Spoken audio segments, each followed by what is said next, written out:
حضرت زنیرہ رضی اللہ تعالیٰ انہوں نے جب کلمہ پڑھا نا تو ان کی بینائی چلی گئی، بینائی چلی گئی، اندھی کلمہ پڑھتے عام آدمی کس قدر ڈگمگا جائے گا۔ حضرت زنیرہ یہ پہلی شہیدہ ہیں اسلام کی، ایک روایت کے مطابق ان کی بینائی چلی گئی تو یہودی عورتیں کہنے لگی دیکھا نا ہمارے بتوں کو برا کہا تو بینائی چلی گئی ہے۔ نبی پاک صلی اللہ علیہ وسلم کے بعد بھی پیغام آیا کہ بیبیاں اس طرح کہہ رہی ہیں۔ حضور نے فرمایا یہ بتاؤ وہ کیا کہہ رہی ہے اور تو وہ کیا کہہ رہی ہے؟ تو کہتے ہیں یا رسول اللہ وہ کہتی ہے نا بھائی میرا رب بھی سچا ہے میرا رسول بھی سچا ہے، بی بی ہو کے ایمان اتنا پختہ ہے، میرا خدا بھی سچا میرے نہیں اس وجہ سے نہیں گئی۔ حضور نے فرمایا یہ کہتی ہے اے اللہ اس کی بنائی دے دے۔ کہتے ہیں حضور نے دعا دی، اللہ نے دوبارہ آنکھیں عطا فرما۔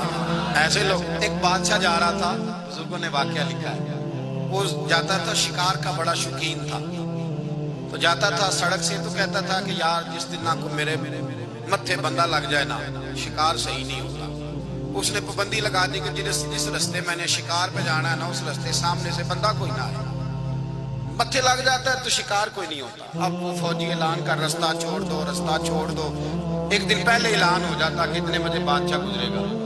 ایک دن ایک بندہ تھا بیچارہ، ایک آنکھ اس سے نظر آتا تھا دوسری سے نظر نہیں آتا تھا، وہ غلطی سے روڈ پہ چڑھ گیا، ادھر سے بادشاہ سلامت آ گئے۔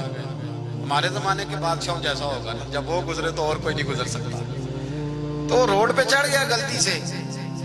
اب وہ بادشاہ سلامت نے دیکھ لیا کہ میرے حکم کے خلاف، وہ دیکھتے ہی طبیعت خراب، آج میرا شکار صحیح نہیں ہو، بڑا ظالم ہے تجھے نہیں اعلان کا پتہ چلا، پکڑو اس کو باندھ دو دھوپ میں درخت کے ساتھ، واپس آ کے شام کو دیکھیں گے اس کا کیا علاج کرنا ہے، پہلے یہ سزا تو دو نا، اس کو دھوپ میں باندھو۔ اس کو دھوپ میں باندھ دیا۔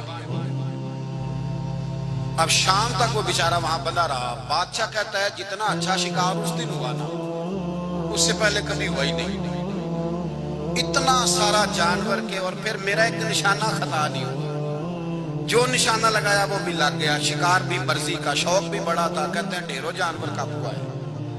بادشاہ واپس آیا تو وہ بیچارہ بندہ ہو گیا دھوپ میں جل رہا ہے، آگے کہنے لگا سزا تو تجھے سخت دینی تھی پر میرا شکار بڑا اچھا ہوا ہے، جا تجھے چھوڑ دیتا ہوں چھوڑ دیتا ہوں۔ بادشاہ نے جب کھولا تو بندہ بڑا دلیر تھا، کہنے لگا بادشاہ مجھے باندھا کیوں تھا؟ کہنے لگا جب کوئی میرے متھے لگ جائے نا تیری طرح کا بندہ تو وہ دن میرا صحیح نہیں گزرتا۔ کہنے لگا بادشاہ تو میرے متھے لگا تھا میں تیرے لگا تھا، تیرا تو صحیح گزر گیا، میرا نہیں یار صحیح گزرا، میرا تو سارا دھوپ میں گزر گیا ہے، میں تو بندہ رہا ہوں صبح سے شام تک، میرا بڑا برا گزرا ہے، میرا جو بڑا سخت گزرا ہے، کاش کہ میں کس طرح کا تیری بادشگونی ہے، اللہ کرے میں تیرے متھے نہ لگتا، کم از کم اس عذاب سے تو بچ جاتا۔ تو بادشگونی لینا اسلام میں درست نیک شگون لے۔ اور عقیدہ کس طرح کا؟ حضرت عمر فاروق رضی اللہ تعالیٰ عنہ کے زمانہ مبارکہ میں جب مصر فتح ہوا تو حضرت عمر بن عاص گورنر تھے مصر کے، انہوں نے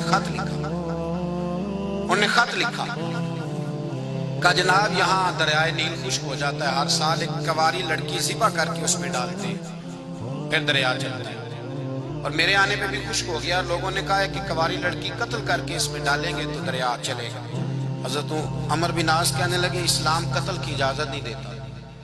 آپ نے جناب عمر کو خط لکھا کہ حضور یہاں رواج ہے، لڑکی مرے گی دریا میں ڈلے گی تو چلے گا۔ حضرت عمر نے فرمایا اسلام کو ہام پرستی کا قائل ان چکروں میں اسلام نہیں پڑھتا۔ آپ نے ایک خط حضرت عمر بن عاص کے نام لکھا اور دوسرا خط حضرت عمر نے دریا کے نام لکھا۔